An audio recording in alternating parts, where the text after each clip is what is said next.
Arrière-goût d'Amstel Gold Race sur cette 7e étape du Tour de France 1992, 196,5 km entre Bruxelles et Valkenburg, avec notamment des monts dans le Limbourg dans la deuxième moitié de l'étape. Tout d'abord, l'étape a été animée dans un premier temps par Mario Cipollini, puis il a été repris avant d'abandonner, puis les bordures avec Bauer qui a été piégé et qui a été ramené par ses équipiers, et on va arriver dans les reliefs où 9 coureurs sont sortis au kilomètre 147, rejoints par 4 coureurs après l'ascension du Lorberg, et dans la montée du Kamerik, eh bien 4 coureurs vont s'extraire de l'échappée du jour. Il y a l'Irlandais Stephen Roche de la formation Carrera, accompagné du Français de Lyon de l'Helvetia, de la Suisse Jahermann et de l'Italien Tebaldi de la Gatorade. Mais attention, dans le final, il y a la célèbre montée du Koberg où on va assister surtout à un gros travail de Stephen Roche qui essaye de reprendre du temps pour le classement général. On va donc pas trop s'attaquer, et c'est surtout sur le replat après la montée finale que le premier à attaquer, c'est le Suisse Rolf Jahermann, qui est resté souvent en dernière position dans le groupe de tête.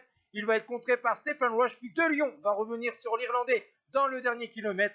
Et finalement, le vainqueur du Tour de Lombardie 1990, qui a souffert d'une mononucléose en 1991, vainqueur de la Classique des Alpes en 92, eh bien, il s'impose devant Stephen Roche, troisième Jahermann, quatrième Tebaldi. Le groupe de chasse franchit la ligne avec 1 minute de retard réglé par Girotto, et le peloton à 1,05, un peloton réglé par Olaf Ludwig. Et voici donc le classement de cette 7e étape du Tour de France 92. Et bien sûr, Pascal Hinault conserve le maillot jaune. Ciao tout le monde.